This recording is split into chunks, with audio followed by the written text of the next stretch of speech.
I don't believe in miracles, but I am almost positive I just shit out the devil. I just shit out the devil. I just shit out the devil. It's as plain as I can see. It brought its evil to the world, but at least it's not still in me. I just shit out the devil. It was one hell of a shit. It felt like fire. It was inscribed with the number 666. I just shit out the devil. I just shit out the devil. Hey everybody, welcome to the Sal and Angela podcast. Just me here hanging out with a very special guest in San Jose, Mr. Jim Jefferies. Hello.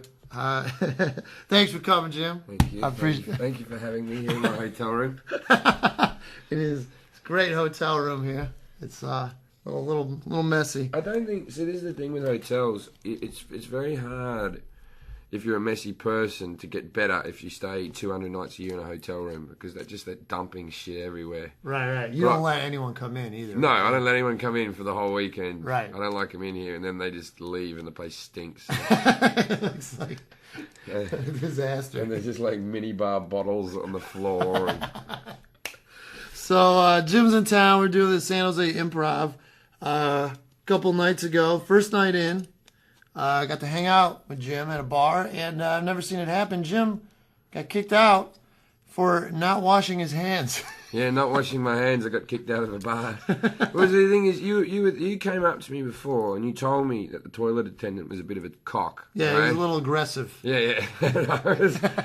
and he was very aggressive with his soap. So I did an old joke that I used to do before, which was, I know where my cock's been. I don't have to wash my hands. I haven't touched anything in here. And he radioed that I was a bit of a dick, and I was still in there talking. I stepped out of the bathroom, and security was waiting for me.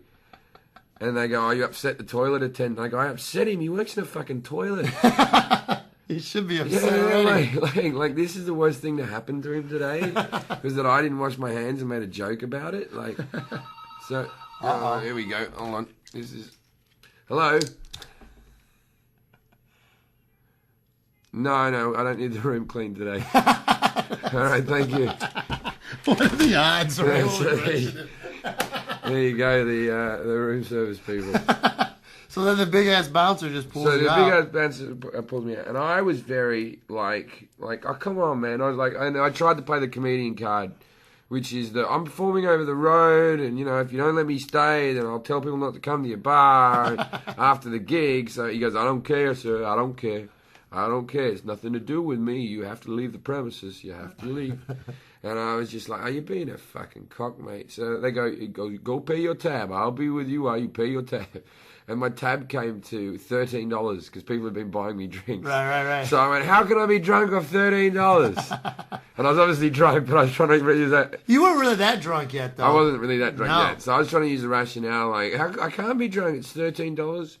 And so then we went next door to a bar called Tres Gringos. Yes, Tres Gringos. Tres Gringos. And we went in there, and as soon as we went there, the security guy really liked us and knew who I was, and so we got on free drinks.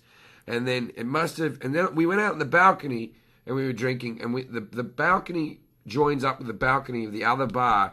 And so I was just saying to the security guard, "You're a cock." Like I'd gotten into this next bar, "You're a fucking cock." And he kept flicking them off like Australian style. Yeah, I was doing the two fingers, like, "Fuck you. Fuck you, you're a cock. I didn't do anything wrong." And then the guy, I think he goes to complain about me. Right. Doing that. And so our manager of that bar comes up and goes, "Fucking hell, it's Jim Jefferies." Yeah. He comes next door and begs me to come back to his bar to have a drink. I said, "All right, but your toilet attendant and your security have to apologise to me." And then I couldn't get thrown out of that bar. I tried my hardest. Yeah, we went back, and then it was funny because the security guard almost got in a fight with the manager. Yeah. They were arguing over you being there. Yeah. And the whole time you're just like, ha ha, fuck you fucking cunt. I don't remember that bit. Were they getting to a bit of a... They were getting into it, man. And then the bouncer was like, well, fuck, do whatever you want. And he just left. He walked away. So it was like, and then I remember you just kept coming over to me and just going, untouchable. We're untouchable, Sal. Yeah. Well, see, I don't feel that way in general life. I don't want people listening to this thinking that's what I do. No, not at all. Not at all. But in that situation, I was victorious. Oh yeah, that was a great moment. It was a weird bar though, because it was the first time I remember. We were the only white people there. Yeah, no girls would not look at us because we were white. Yeah, that's why. Yeah, and our awesome fashion. Because we were white, not because we're balding middle-aged men. And everyone else is in their early 20s, and we were just there, just standing around going, "Oh, hello," sweating from doing 2 shows that night. Yeah, it was because we were white. That's exactly it. They're being prejudiced. Oh shit! All right, so Jim's got his own podcast with Eddie If called Talking Shit. Talking shit or talk. I don't even. I think it might be called Talk Shit now. I'm not. But just put my name into iTunes, it'll come up. Yeah, you do it. Every week it comes out. We twice do. a No, week? we do Tuesdays and Thursdays. You get a new episode, and we just record them on like Monday. We record 2. Okay. And then we bash them out, and off we go. All right. So Jim, originally from Australia, you were telling me you won some contest, and then you went to England. No, I didn't win a contest. Did you say? Why'd you go from Australia to England? Oh, I just went over to see. I wasn't doing very well at comedy in Australia. I was doing well in the sense I was getting paid work, but it's very hard to eke out an existence as a comic in Australia. Yeah, I bet.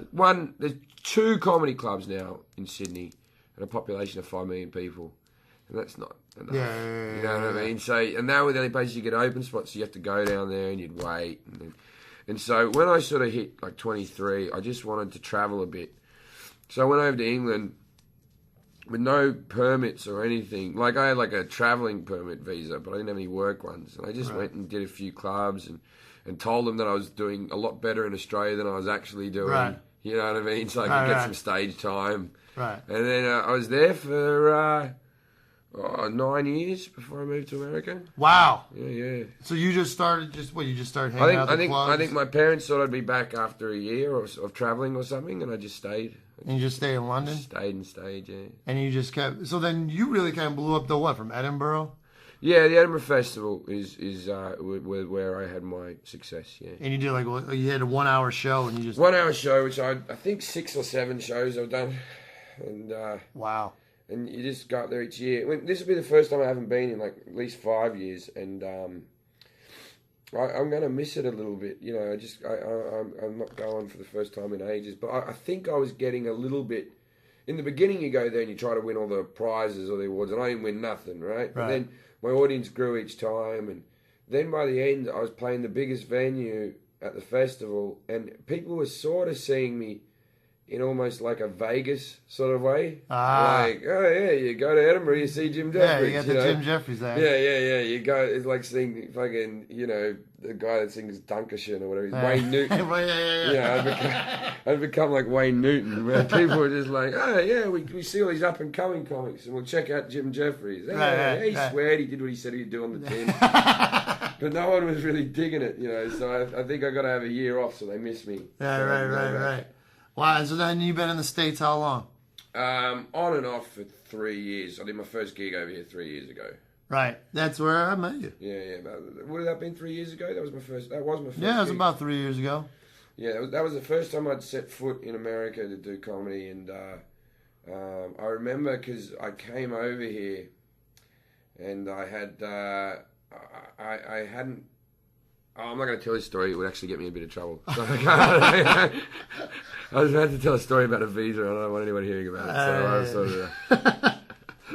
But so you came over here, and then because you went right on the road. I flew straight into San Francisco, and I did the gig at